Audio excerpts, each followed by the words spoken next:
All right, I think we're good to go. Craig Beardsley, how you doing, man? I'm good. Nice to be here. Thanks for having me here, Brett. Yeah, I appreciate it. Now, listen, I love recording history, and man, you're a big part of history, big part of U.S. history, swimming history, big part of world history in that sense. I mean, you were a former world record holder, you know, international swimmer of the year, I guess, for a period of time there. Like you were the hot thing back in the '80s, man. Well, yeah, that's obviously a long time ago. That's all right. We're all getting older. Don't worry about it. It was, Yeah.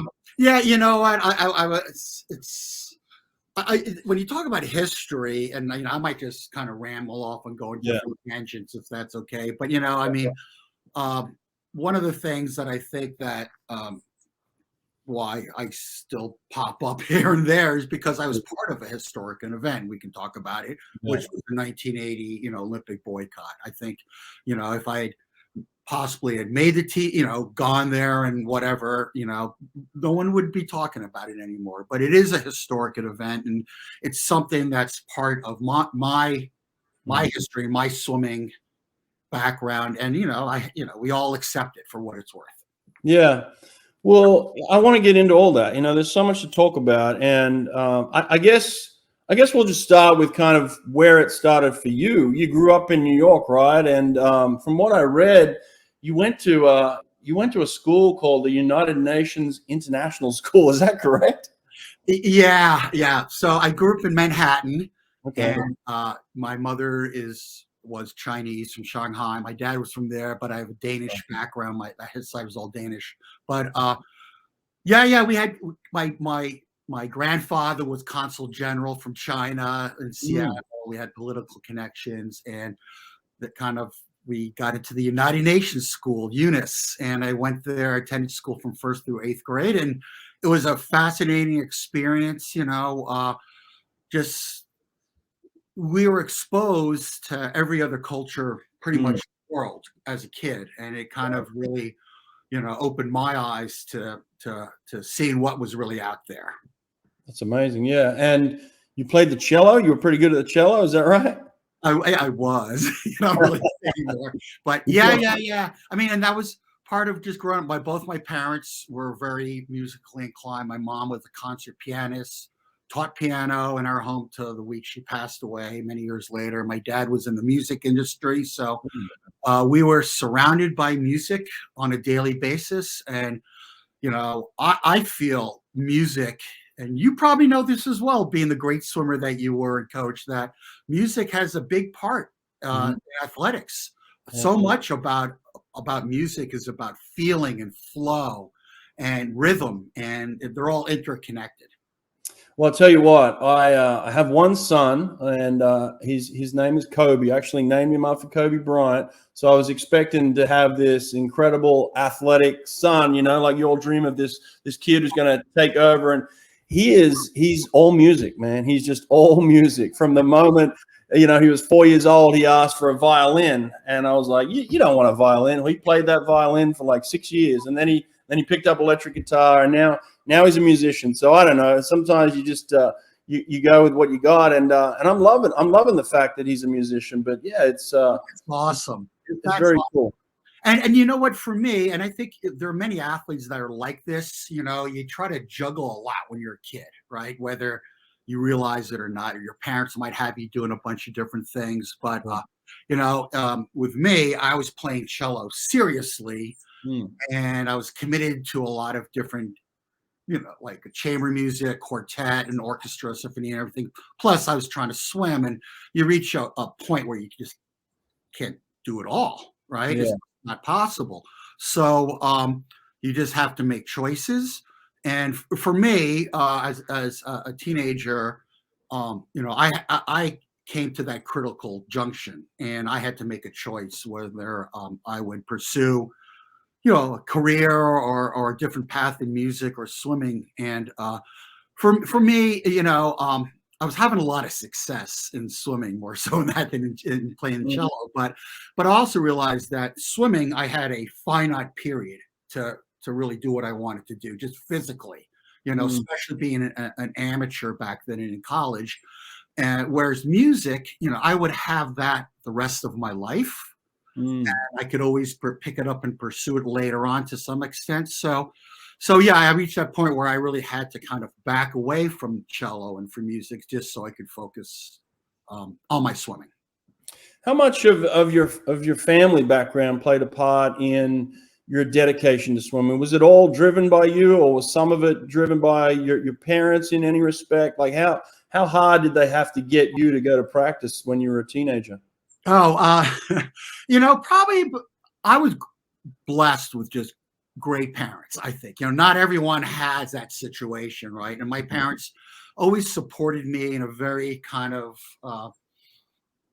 just subtle. They never really pushed me too much. When I was when I was a kid, I just felt like we all play different sports as well, and I was naturally, I think, gifted at swimming, so I had success in that. So I tended to just want to pursue that. I was a really shy kid growing up.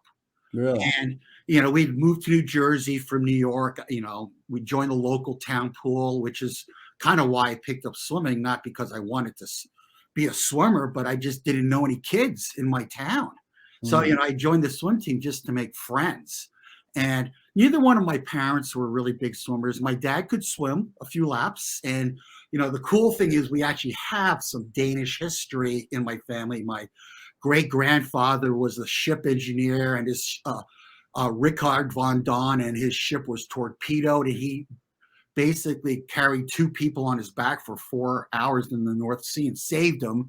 And he was awarded like a Medal of Honor from the King of Denmark. And so there is some swimming background on my Danish side, but with my mom, I mean, she struggled to make a 25. She never figured out the breathing part of swimming. So you got a little Viking blood in you, hey? Yeah, you can tell, right? Yeah.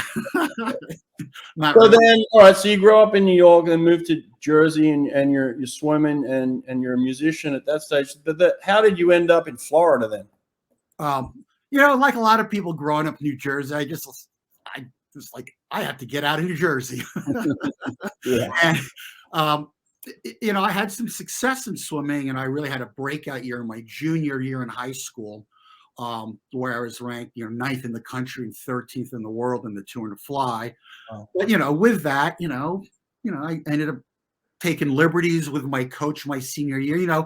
I felt like maybe a lot of athletes run into this, but we had success, my coach and I, and I kind of lost sight of our relationship. I don't know if you've experienced this yourself, Brett, in your own swimming or as a coach, but I started taking advantage of that coach-athlete relationship. And he looked, he started to treat me a little differently as well, because I was, swimming really fast. And I bombed my senior year because really all I wanted to do was get out of New Jersey, which I love New Jersey. I moved back there, but at the time, I was just looking to get out and experience something different. And that's one of the reasons actually why I went to Florida. I almost went to Texas, and I was recruited by Eddie Reese as well. And I both Eddie and Randy were the cutting edge of, swimming coaching at that time. And still are. But at the time they were really pushing the envelope. But what I found that I needed at Florida was I needed someone who was going to kick my butt. Eddie would have, but Eddie is just so nice, and I needed somebody that I was terrified of. Like I needed that relationship to motivate me. I didn't need a coach to pat me on my back. I knew I wouldn't respond well to that. And I think that's the cool part about swimming and coaching. I mean, better than I do that, what is it that motivates each athlete? Because each athlete is motivated differently. That's interesting. I haven't really spoken to too many swimmers who are recruited at the height of the Reese brothers' power. You've got Eddie at Texas and Randy at Florida. So you're being recruited by these two brothers. Now that I know the stories of recruiting. I know how cutthroat it can be too. So what were these brothers doing to recruit against each other at that time? So it's really interesting because Eddie had just left your alma mater, Auburn, and he went to Texas, and he was starting this new program. He had this new pool, and and going to Texas for me was like going to another country. It's very different, from a kid from New Jersey, and Florida felt a little more comfortable with my vibe, and but both of them, I saw what they were doing and what they were innovating with. And one of the things that I guess really attracted me to Florida was I knew I needed somebody like Randy, that I was, listen, I'm still scared of Randy, right? So I knew I needed a coach like that just from having that experience my senior year in high school. But what really connected with me were my teammates, and Eddie was just beginning to build a team. So he didn't really have all the pieces in place yet at Texas. And so he was just starting, whereas, Randy had already been at Florida for a few years, and he already had developed a core group of swimmers, which I related to. And that was very important to me. And, to me, I ultimately, I think you need a great coach. And, I'm sure you have an opinion on this as well, Brett. But for me, I relied so much on my teammates to push me, and I pushed them as well. Where we had the same goals in mind, and it was really up to us to continue to just lay it out there every single day. What about in terms of negatively recruiting against each other? Did they have any bad things to say about each other? No, and that's what I really liked about both of them is they supported one another wholeheartedly, 100%. Really? Oh wow! I know they shared information with each other. They both really cared about swimming and their swimmers. That was you might not always see that with Randy, but underneath it all, he did, and he does. So they shared information. They just wanted to get swimmers to swim as fast as possible. So every year, one of the highlights of my collegiate swimming seasons was we would have a dual meet with Texas, and it was great. I mean, it was really one of the highlights of my swimming career. Always is to either go to Texas, and we usually went to Texas, and it was a great rivalry at the time because it was just it was good. There was nothing mean about it, nothing aggro, aggressive. Everything was just, hey, let's just swim as fast as we can. And I would go, on the pool deck, Eddie and Randy would be standing, chatting side by side. They were on opposite ends of the pool. So that's nice. If anything, I became a better swimmer because of their relationship. Right. Okay. Awesome. Now, who was the team to be? Who was the winning team back then in the early '80s? You're at Florida. Were you winning then? No, we were like so close. So I'll just say my probably biggest regret in swimming is that I was never part of a NCAA national championship team. Right. Unlike you. And I mean, we are close. We are third 3 years in a row, and we are fifth my senior year. And that to me, meant so much to me to have won this as a team. And at the time, it was Cal Berkeley. Go back then with Nort Thornton coaching, and you had Graham Smith, right? You remember the great Canadian breaststroker, IMer, Par Arvidsson. I mean, you had so many great swimmers at Cal at the time, and but we were close. Just never happened. So it was Cal, Texas. Wow, that sounds familiar. It sounds nothing's changed. Yeah. The thing that I guess was kind of interesting is back in the day, there wasn't a whole lot of like compliance stuff like there is now. Right? Yeah, I bet. Yeah. So, I stuck around, for the next couple of years through, even though I graduated, and I trained with the college team because I was trained for 84. And those next 2 years after I graduated, they won the NCAA title back. Thanks, guys. Yeah, it was. And I'd like to think maybe I had a little part of that, in helping recruiting and training with them. But of course, obviously, I was happy for them. But it was this 1 year removed. Yeah, no, listen, when you have some elite kind of older ex-graduates hanging around the program, like a Caleb Dressel these days is having an influence on Florida swimming, no doubt about it, right? Like people want to go there and swim with Caleb. I'm sure it was very similar to you. You're the name, you're there, people want to come train with you. Let's go back a little bit then, but what did you walk into? Like back then, my idea of training is kind of survival of the fittest, and knowing Randy Reese too, like it wasn't a walk in the park back then. So you guys are putting in work. There's no doubt, right? Yeah. Oh yeah. I mean, I was lucky enough to come from a really good program in New Jersey. Frank McElroy was my coach. Right. It's was called Dolphin Aquatics. It kind of merged like with everyone else, merging teams. New Jersey Wave now, but we were part of this whole era of more yardage is better.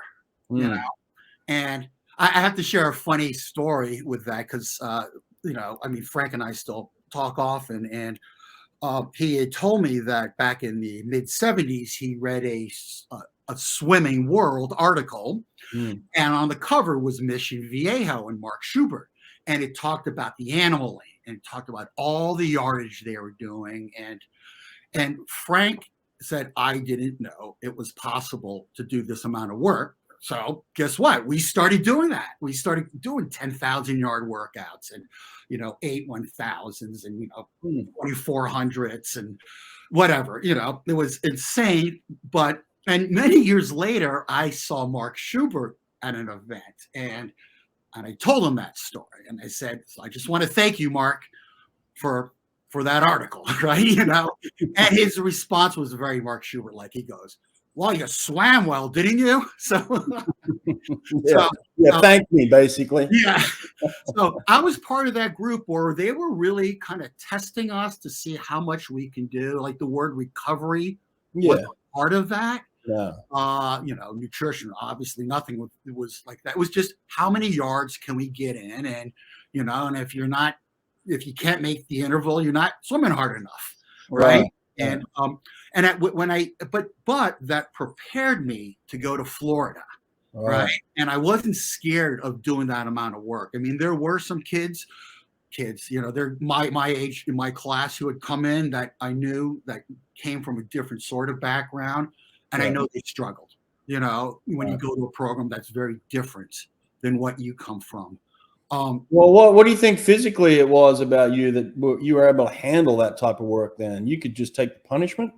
That's part of it. Part of it's a big part of it's mental, right? Just being able to block it out and know that you can do it, right? And the other part is, again, I was used to it, right? The thing that I think was a little revolutionary with both Randy and Eddie was we started addressing the whole kind of anaerobic sprint training idea as well. So, now it's not at all what it is now, right? But we started doing more race pace stuff, whereas, back in the day, very few people did anything race pace. Right. So, they were just beginning to think about, hey, how do we swim faster? And how do we have better quality? Quality was a big term back then with Randy and Eddie's program. And it, might not, when you look at the way we worked out, you just kind of go, oh, that's not quality, but it was for back then. And on top of that, we did really revolutionary things. Randy and Eddie, they both knew that swimming could absolutely be the most boring thing in the world. Right. So they were already experimenting and trying to do things to keep it more interesting besides, really a dedicated dry land program. Every summer once a week, we would drive 20 miles to Itchituckney Springs, and you might have heard of this, right? And we would jump in this naturally fed spring that was 70 degrees, and Randy would hop in his canoe with the other coaches, and we would swim up the current. And it'd take us like 3 hours, and there'd be snakes and turtles and fish. And the funny part was there are actually people tubing downriver, and they look at us swimming up against the current, and it would take us like 25 minutes to swim down. We did that once a week, every week in the summer. Actually, in the late 70s, both Randy and Eddie were already toying around with the idea of how we were faster underwater. So, in 79, and we had already, we were taking surgical bands, tubing, and stretching it out the width of the pool, under the backstroke flags, hanging it like, 2 to 3 feet deep, and we'd swim over it and flip and, and flutter kick to try to get out underneath the surgical tubing. And and people were getting hung up on it, and it was just delaying practice, and Randy would get really mad and pissed. So that was that, and it just ended. But we were like this close to like, hey, what if you kick butterfly, or what if we do something different, right? But it never got to that point, right? But the foundation for everything else was already being laid out, right? Everybody's doing buckets today and all these sort of things. Eddie and Randy, I believe, I could be wrong here, but we were one of the first people to do it, and we used to have to make everything ourselves, right? We'd take milk crates and tie rope and put the pulleys in, and then we would drop in just weights into the milk crates, and then eventually Randy had us using snorkels, and then but they had like a pencil width little hole in it, so we were always like, it was brutal. But they also made mistakes, like when for me, like we used to do something called heavy hands 3 times a week, where I take 15-pound handheld weights, and we'd run 2 miles around the football field, and that crushed me. That didn't help me one bit. And that just tightened. This was before practice, right? So there were times, So there were times when I think we experimented a lot and it worked, and there were other times when it really didn't. But they were never scared to kind of try new things, because that's how you get better. We individualize training in the pool, so why not individualize your nutrition? Erica Beine of Beine Wellness Building will help you and your swimmers get exactly what each athlete needs through genetic testing and personalized nutrition plans.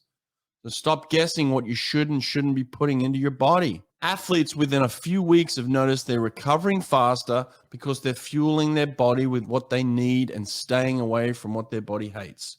Erica understands swimming. She gets it. She's worked with over 20 Olympians, including the fastest man in the world, Caleb Dressel. Group discounts are available, so go to Beine Wellness Building and get in touch with Erica today. That's Beine, B-E-I-N-E, wellnessbuilding.net. Well, listen, it sounds crazy, but even my early days coaching back in 2006 to kind of 2009 was very experimental. I was experimenting with speeds and power, and how do we get faster from point A to point B in a short amount of time. And so a lot of that was experimental for me, even though the foundation had been laid by many coaches before me, even the work that I had done. But I don't think any great coach is really world renowned unless they're experimenting. You're not just doing what everybody else is doing. And certainly everybody knows, Eddie's history for sure. And then Randy less so for whatever reason, but the people that know, so it's like, Randy was doing stuff early on that has revolutionized swimming, and even just created thought of like, okay, like you just said, like that worked, but that didn't work. Let's not do that again. Let's do more of that, and let's kind of go down that direction. So,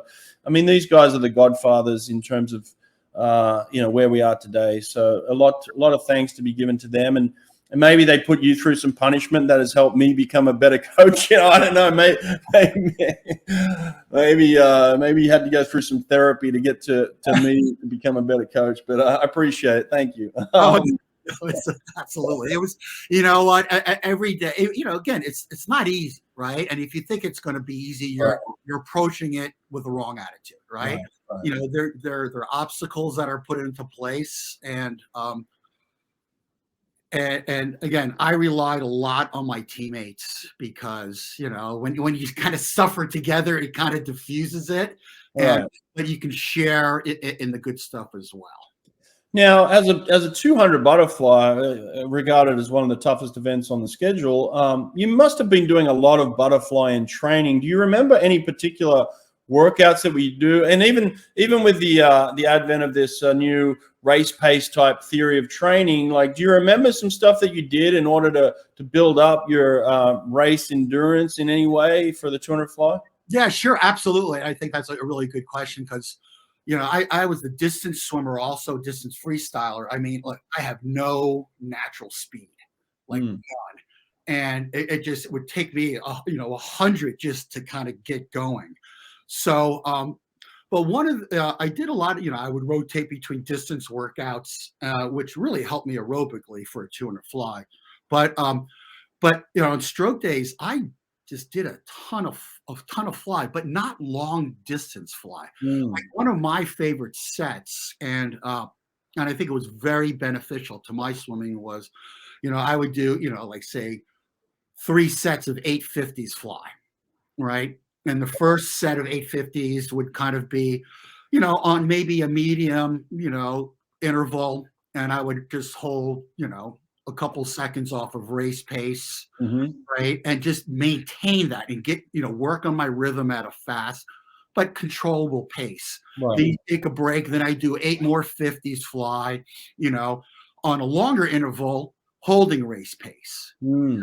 And then I might do, you know, like maybe 6 or 8 more after another break, you know, faster than race pace. So the point was to get me to, you know, repeat well at intervals where I kind of knew how fast I was going and I could still hold my stroke.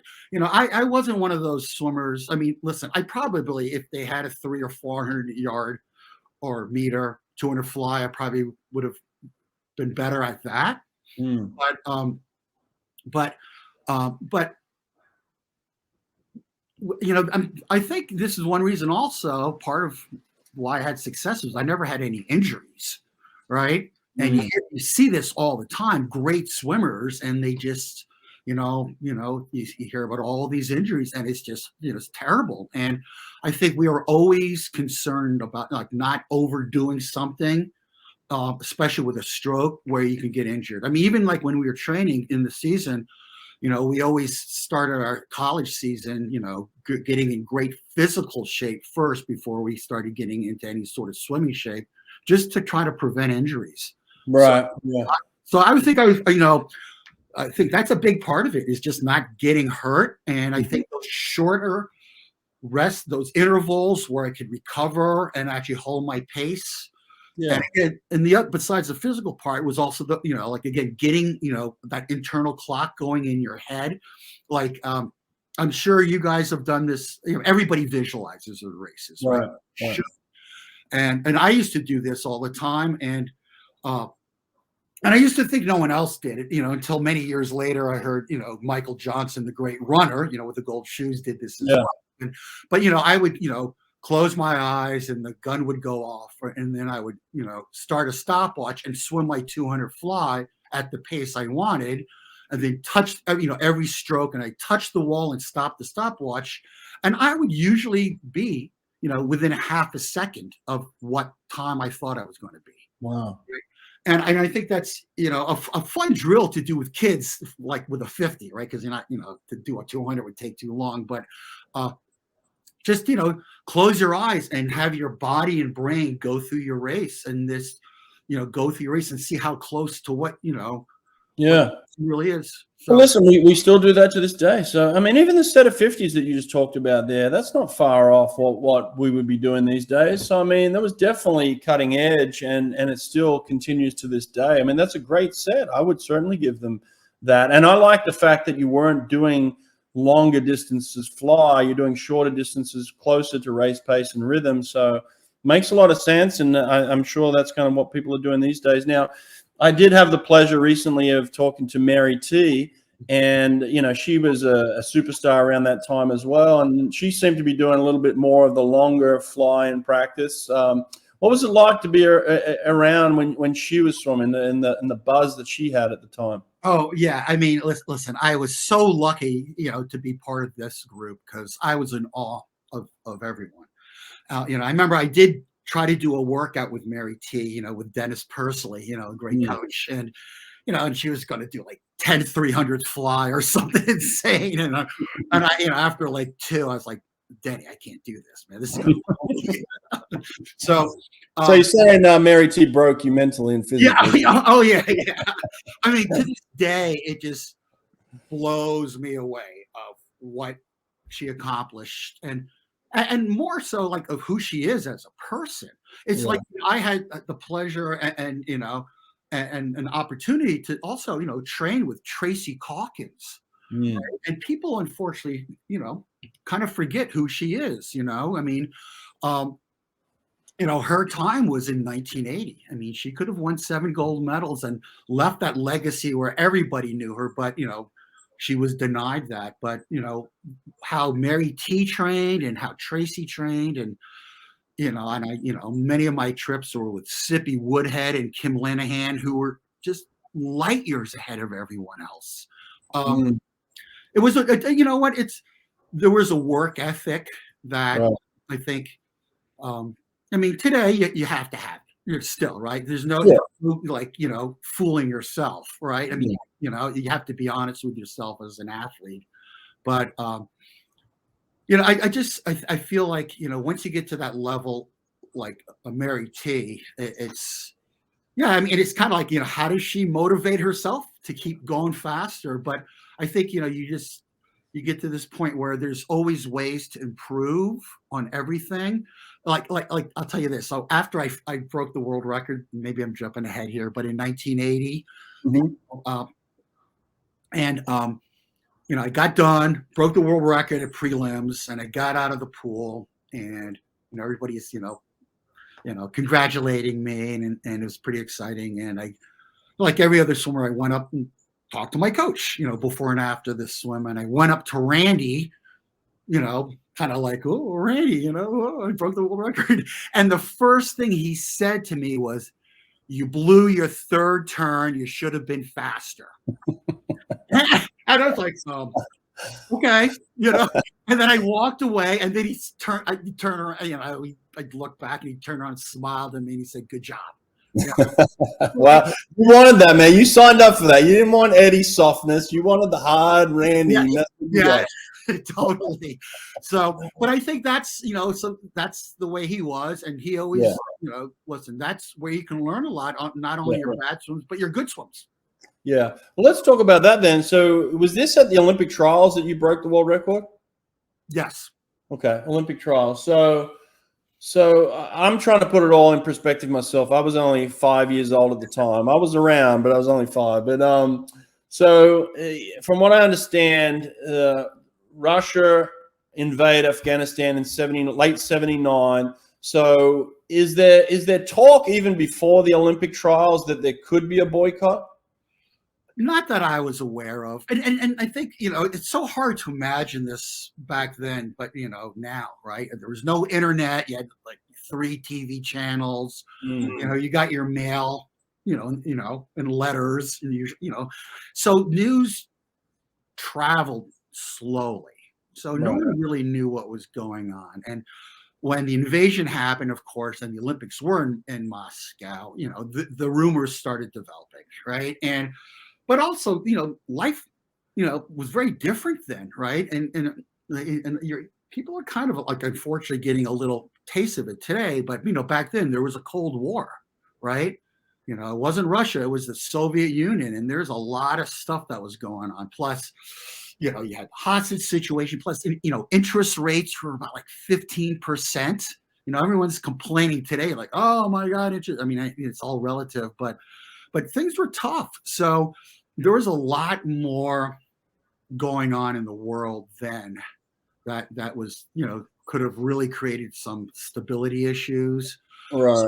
So, but for us, I mean, news I mean, I think we were the last ones to know anything.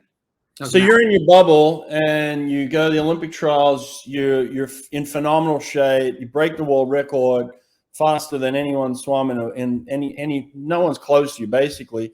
When do you find out, like, how you get named to the US Olympic team? You must be super excited, like you're going to your first Olympics. When does the news actually come down on you that, hey, we're not going? So the news is actually before trials. So it happened earlier, I think, I don't know the exact dates, it might have been January, but I remember there was a lot of rumors and everyone's like, no, it'll never happen. And then the rumors keep going. And then you think, well, maybe. And then, and when it finally came down, Randy we were in the middle of our college season and Randy called a meeting and he just said, I want to let you know that they're going to boycott. And I mean, we were flabbergasted. We just didn't believe it. There's no way. Why would they do that? Right.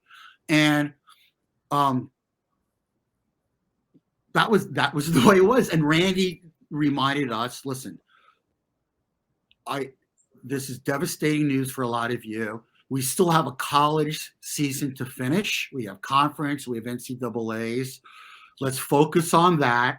Once we get through that, if you want, we can sit down, you can sit down with me individually and we can talk about what you want to do, right? Because I know a lot of my friends and some people just said, that's it, I'm done. What's the point? For me, I think I was in a more enviable position than some other people because I still felt like I had something to prove, right? I wasn't at that level yet, right? I was training with great swimmers. I was surrounded. I knew great swimmers, but I wasn't there. And I still felt like I had something to prove to myself, right? So I wasn't going to, let that kind of, throw me off the track. Well, must have been tough, though. I know what it's like at the end of a college season. It's like it's party time. You guys have just been working your butts and you swimming for Randy Reese, so you want to let your hair down a little bit, with your buddies, and they're not as serious as you. But you're in a situation, and they're telling you you're not going to the Olympics. So there must have been part of you at some point who's like, you know what, screw it. I'm gonna take off here. I'm gonna party. I'm gonna have some fun. Like, how do you stay focused and serious during that period of time, man? That must be super difficult. It was hard. It was hard, and again, I had to, rely, a lot, on my teammates, my family, on the coaches, just to kind of, keep us focused. But for me, again, I think I probably had it a little easier than some of the other, swimmers that I named earlier who were already at the pinnacle of the sport. Right. It was probably, I know it had to be much more devastating for them than for me. I guess the pinnacle of the sport, man. You're a world record holder now. Well, not at that time, but I did. Yeah. But I think, and people used to ask me like, wow, why didn't you try to just go anyway? And what about Anita DeFrantz, who was trying to push through this whole thing where we could go? And that was a thing? Like you could have possibly gone if you wanted to? No, and we couldn't. They tried. No. They were going to pull our visas. There's no way we could. And again, I didn't even know who Anita DeFrantz was and who all these people were until like 6 months later, right? Right. Well, but as you know, like when you're like doing anything, it doesn't have to be swimming, right? But anything to that level, you have to be just like, 100% committed, right? Not 99% committed. Because 100% isn't 100%, right? So for me, I made a decision. I'm going to go and focus on that. And I was swimming really well. So I did have a lot of momentum going. So I didn't want to just like throw that out, out the window. I think it was harder for some of the other swimmers than it was for me to coping with it. I was just like a, dumb 19-year-old kid, with not a whole lot of experience behind me, but I was swimming fast. So I really, for me, I just really wanted to know, like, how fast could I go? Gotcha. Yeah. Well, you proved that. You went and smashed the world record, and And the time that you did, just weeks earlier would have won the gold medal by over a second, from what I understand. So, like, were you actually sitting at home watching the 200 fly on the TV at the time? No. It's like I think that was one of the things that I think was kind of ingrained in me. Is just like, look, I have to swim my own race, right? You have to do my own thing, and so it doesn't matter what anyone else does, right? I know what I need to do, and that's what made actually that whole meet interesting, because breaking the world record, that afternoon, at prelims, I still had to come back at night and and make the team. So there was a whole other level of pressure on me that night, because at night you're racing. So. So it was a relief to me. I mean, but in '80, did you watch the Olympics? Did you get a chance to watch the 200 fly go at the Olympics? I watched bits here and there, but you know what? Since I couldn't be there, I wasn't gonna. I mean, I knew what the time was. I knew what they did, but I wasn't gonna let. That wasn't really on my radar. I knew I had a meet to go to, and I knew I wanted to really focus on my swim and nothing else. Okay, introducing our newest sponsor, Swimtraxx. Swimtraxx is the smartest swim-specific tracker ever. It registers a ton of swim data that is translated into valuable real-time insights. It tracks the 3 most important data points for coaches and swimmers: time, heart rate, and stroke rate. You and your swimmers can now, from just one device, make sure you're training in the correct energy zones with the correct number of strokes. Visit swimtraxx.com and schedule your free demo today. That's Swimtraxx, TRAXX.com, swimtraxx.com. At what point in your life you think that it hit you the hardest? Like, maybe not right then and there. Like, was there a point in your lifetime, throughout your life, where you can look back and you're like, yeah, it really got me then, like, I'm not an Olympic gold medalist. Like, you could have been, Yeah, and boy, we're gonna have to have another podcast about that, because that's something that I think the whole boycott thing is a very deep, convoluted discussion. There's so many different aspects of it. For me, probably like a lot of people at the time, and I'm a kid, I'm like, okay, the government says this, we should do this. This is the right thing. Okay, I support it, right? But, over time, when you realize that nothing, positive came from it, and then in 1984, the Eastern Bloc countries retaliated and they boycotted our Olympics, right? So nothing good comes from that. And of course, we were amateurs. So at that time, it was very easy to say the athletes aren't going to go because there was no money, right? They're not billions of dollars worth of TV rights or endorsements, sponsorships or anything, right? No one got a penny. So it was easy to just kind of move us around as pieces on a chessboard. So over time, it began to bother me more, but I had to kind of come to terms with it, and I didn't want it to eat away at me forever. And I put it into perspective pretty early. And I just, I realized, listen, it's one of the lessons, and there are lessons that you can always learn from everything. And one of the lessons I learned from that was, sometimes you do everything you need to do, and sometimes things are just out of your control, no matter what you do. And this was one of them. And I realized, at the end of the day, this is still just sports. It's not like, I'm a firefighter going in risking my life to pull people out, or I'm at a war, or I'm a police officer. It's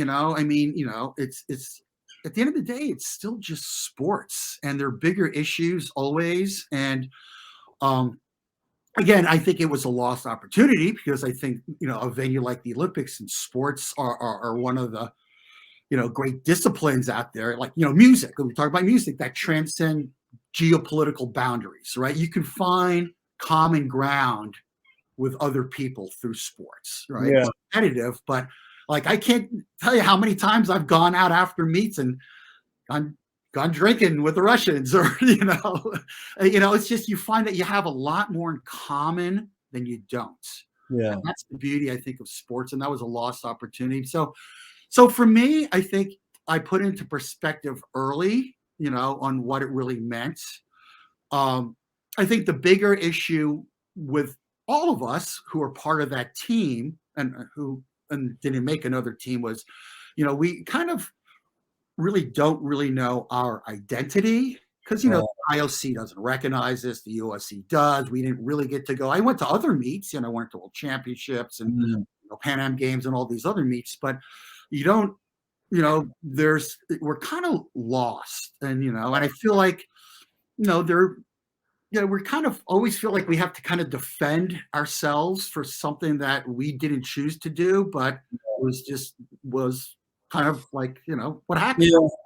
No, it's a tough situation, man. And you're right. We could talk about this for hours. We could probably bring in all different types of opinions too, of people that were affected differently, and that's the thing. Everybody's going to be affected differently. You've got your point of view on it and how you took it. It's funny. Like, I'm watching this show on Netflix right now. I just turned it on last night. It's called All Quiet on the Western Front. And it's actually from the German perspective, where some of these German athletes, young German guys are going in and thinking like, yeah, we're going to war. And then all of a sudden they end up on the Western Front and they're in the trenches. And it's like, and you get in the German perspective. I've always grown up with the the Australian, the French, the kind of American, that kind of perspective. But then like you see it from the German side. So like, in this day and age, there's a war going on, and there are athletes that are being affected the same way. Like these Russian athletes right now are kind of being railroaded in a way. And look, there could be arguments on both sides, but no one's going to be able to relate to them more than someone like you, right? Like someone who's actually gone through that. So, I mean, you have some incredible Russian athletes who are just being, treated however they're being treated right now, but they're not getting a chance to swim internationally. What's your thoughts on those guys right now? Yeah, and that's unfortunate. I think, I know there's some differences today than there were when we were. Like, we didn't get to go, and that was it. And all the other, 63 or 64 other countries didn't participate as well. Yeah. And, now, well, if you're not on a ban list, for substance abuse or anything else, you can compete under the Olympic flag. And that's one of the results of what happened in the boycott, right? Right. So like maybe your country isn't allowed to go, but, you could still go and compete as an athlete. Right. So, I'm glad that there's that option, and again, even like everyone wants to compete, right? Like Sergey Fesenko, who won the gold in 1980, we're friends. We don't hate each other. I respect him. I have the utmost respect for him, and he's a friend. And I know that Sergey would want nothing more than to have had the opportunity to swim against me, right? And even this was what was mentioned when Jon Sieben was inducted into the Swimming Hall of Fame last month. He said, I wish you stuck around a little longer, Craig, so we can compete against each other. I mean, that's what we want, right? Yeah. We all make each other better, and it's the beauty of the sport, right? And so when you're denied that opportunity, it just doesn't affect us, or doesn't it affects my parents, my community, my coach, everyone else, but it also affects everyone else who did have the opportunity to compete, because I'm sure there are times when they think about, so-and-so wasn't there, and it, maybe they second guess themselves, and that's not right either. Yeah. It's so hard to get involved when there's war involved too, and people are dying, and it's just that, I got friends on Ukraine side as well right now. It's like, man, I can't have an opinion. I'm living over here in America. I'm waking up, having coffee in the morning. I'm relaxed. I'm good. Like I got nothing to complain about. They're over there at war. And so it's I don't even want to get in the middle of that. What I do feel for is just anyone that is a world-class swimmer who just doesn't have the chance to compete. I mean, it just doesn't feel right in that sense. But no, and I agree. And again, I mean, the person that I relate to, I feel like a lot, is Jonty Skinner. If you remember Jonty, because he was South African, Right. and that's just where he was. And, he came here to train, and, actually in New Jersey, at Central Jersey, had a team down the road from us. And, and that summer in 76, he was denied the opportunity to compete because South Africa wasn't, because of apartheid, no one else did that, but the IOC didn't recognize South Africa. So he was denied the opportunity to swim. And, that year, Jim Montgomery won the gold medal, but, Jonty went to our nationals and set the world record, Yeah. So, and then Jonty became a great coach and a great, influence on the sport of swimming as well. But, again, you're absolutely right. You don't want to see that. You don't want to see politics get involved with athletes. It always will, right? I mean, it always will. It's just how do you mitigate it and how do you keep it to the absolute minimum? Yeah. Well, I mean, Jonty went to Alabama, so maybe he does deserve it. And so, I'm kidding, Jonty. I love you. All right. Well, listen, and then like you're at your peak for 3 years here, and then I mean, the heartbreaking story in some of this is that you go to the Olympic trials in '84 and miss the team by basically 0.3 of a second in the 200 fly. That's just, it seems devastating to a lot of people for you to be at your peak like that, and then go and miss your next chance. Yeah, and that was hard, and it put a lot of things into perspective. And I think part of it with me was, the boycott was so difficult on so many levels, and there weren't professional swimming. We didn't make any money. There was nothing. You were just kind of stumbling through it, kind of figuring it out, on your own terms. And I think by '84, I was just burned out. I had so many friends who were already working and moving on with their lives, and I kept that, I would ask myself, why am I still doing this? I think I was doing it for all the wrong reasons. I felt like I owed it to Randy and my teammates and my parents. And I think the last person I was really thinking about was maybe myself. But it is the beauty of sports, and I wouldn't want it any other way. I would hate for it to be political, where it could. Some places are like that. We're like, oh, Craig was 2 seconds slower, but since he was faster, we'll put him on the team and bump Patrick Kennedy off, who took second. And listen, Patrick Kennedy deserved to be on the team, and he swam great. He was my teammate, and it was many years later that I didn't realize this, but Pat told me, he goes, he felt horrible, right? And he felt like it wasn't fair that he made the team, and he felt guilt that he made it and I didn't.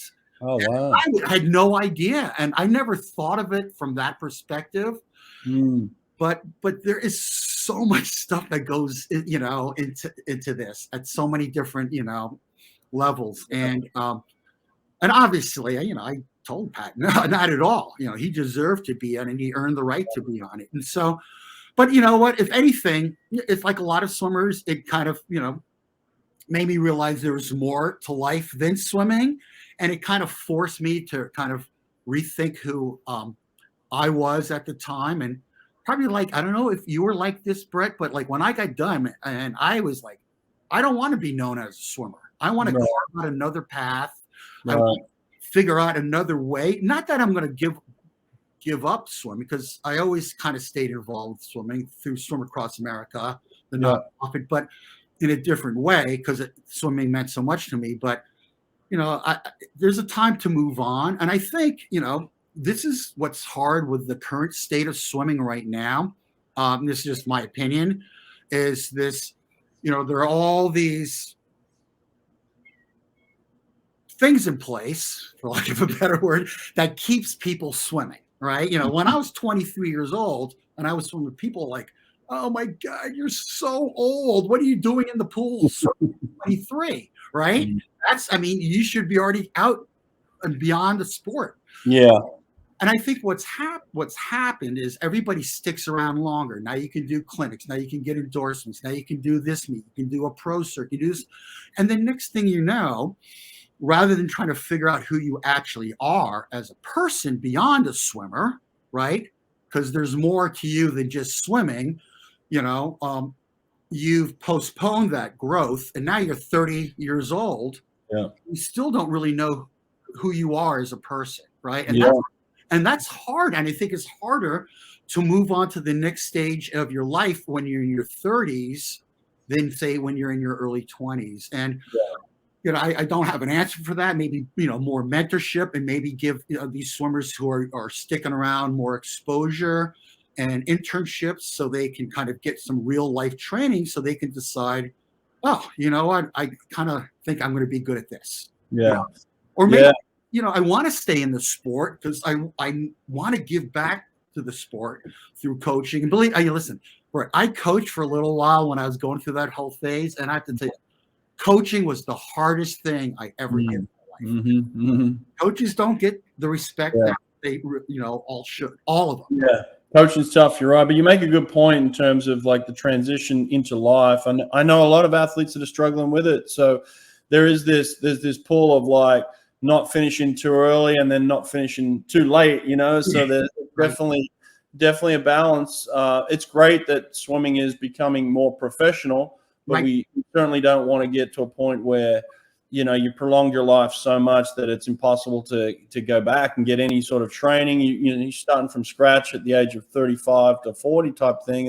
It can be real tough. And that's the decision I made at the age of 31. I was like, that's enough. Like, I wasn't injured. I was at my peak. I was making Olympic teams. I was doing everything. I was one of the fastest swimmers in the world. But at that point, I was starting to travel the world with 16, 17-year-old boys and girls. And I'm like, this isn't fun anymore. So it was time to move on. But yeah, I know people that are stuck in that realm. But I will say this, I'm kind of glad that you didn't make the 84 Olympics, because you may have taken away the chance of the greatest Olympic swim in history with Jon Sieben winning the gold medal. Mate, that swim, I know, I'm only joking, but that swim alone had such an impact on me as a person, and then also Australia. I mean, that swim is one of the greatest in history, without a doubt. And I've had the pleasure of having Jono on this podcast, and then you were at the induction with him together this past month, where you two were inducted together. So that's cool that it came full circle, that you guys got inducted into the International Swimming Hall of Fame at the same time. Hey? Yeah, you know what? I was really happy about that, because he is a special guy, right? Yeah. And I'll tell you though, 84, I did not watch that race for like 10 years, because it's still weighed on me, and I was, I moved ahead in my own life and career and everything else. It was just something that, it was a raw kind of nerve, but when I did finally watch it, it was an amazing race.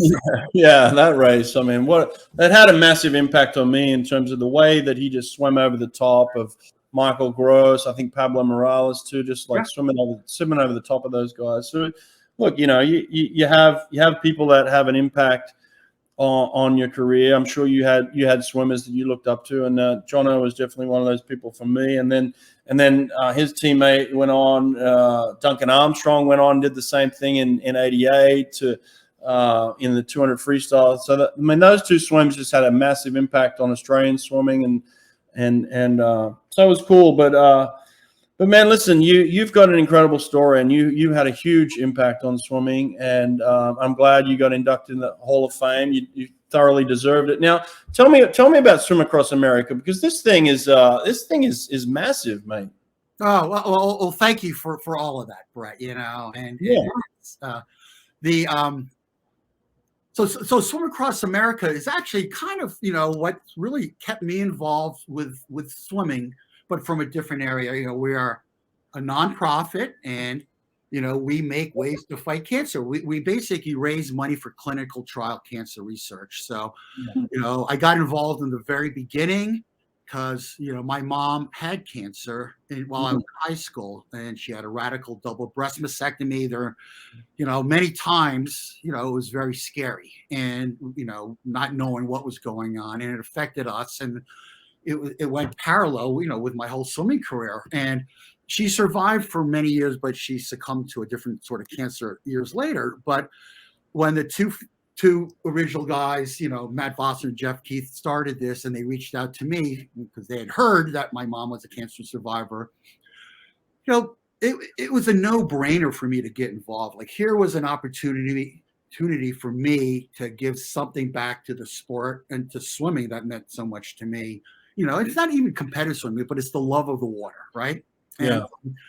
And to try to make a difference with, you know, from my background and my experiences. And, you know, today there are just, you know, a ton of different events and a ton of different things to do. Back then, there was really nothing going on, you know, late 80s, 87, 88. There was very few anything to do as a swimmer. And even back then, you know, when you were an Olympic alum, you know, that was like, thank you very much, see you later, right? So, you know, I got involved early on, and to the point where, you know, I've, you know, swam, fundraised, you know, volunteered, sat on the national board. You know, I worked with them because, you know, I had another career earlier on in my life. And then, you know, we've raised over $100 million. Wow. Right. Yeah. So, you know, several drugs that you actually see out there that are being used, numerous, you know, cancer treatments, and especially immunotherapy. We were probably the initial fundraisers for it. So, so, you know, swimming, you know, in a figuratively sort of term, you know, swimming can cure cancer or find solutions because, you know, and, you know, we're very transparent. We have events around the world. I know Jono said he wants to do something in Australia. I don't know how we're going to do that, but, you know, trip to down to Oz in my future. But if you go, drag me with you, man. I'm coming. You know, we're just trying to, you know what, we're trying to take our love of the water and make a difference and do something well. And we've had tons of Olympians get involved, and and again, you know, if you know, I just tell everybody, get involved with something. It doesn't have to be with us, but you know, try to make a difference in your community and the people around you. You know, I think that's important. Well, you've clearly made a difference. Raising over $100 million with Swim Across America is phenomenal. But I'll tell you this: apart from all the world records you broke, and you know the times you swam and things like that, when you get inducted into this International Swimming Hall of Fame, I think your legacy is this: when the whole of the 1980 Olympic team turns up to celebrate you. That's your legacy, man. That's who you are. So you're definitely loved in the swimming world. You know, all of your teammates love you, and you made a huge impact. So you should be really proud of that. You know. Well, thank you. I mean, it was a very emotional few days, and it meant a lot to me that I was able to share that with everyone. And you know, our team, you know, again, we have a very unique bond, you know, and But again, I think that's indicative of the whole swimming community, right? That's the beauty of it. Like, I always find it when I go out, and if I talk to, you know, a kid who's swimming or a master swimmer in their 80s who's swimming, or someone else in a different country, you know, there's an instant connection, right? You see this all the time, right? It doesn't matter how old you are, what country, what background you come from. You know, swimming pulls us all together, and it's just, you know, it's just a beautiful thing. Yeah, for sure. Well, I appreciate you sharing your story, or part of your story at least. Anyway, I may have missed some out. I apologize, but it's been fun getting to know your story a little bit, and thanks for sharing it today. Okay. Well, thank you, Brett. I appreciate being on, and keep up all the great stuff you're doing. Thank you so much. Thanks, Craig. All right, take care. Okay, bye. Swim Angelfish. Swim Angelfish is an online certification program that strengthens your teaching curriculum to serve swimmers of all abilities. Swim Angelfish will prepare you and your instructors with the skills to teach swimmers with autism, physical disabilities, anxiety, sensory and motor conditions, and more. Learn to teach skills faster and with more comfort with Swim Angelfish. Apply for an Only Alpha Pool Product Scholarship and receive up to 50% off your certification. Go to swimangelfish.com today to apply.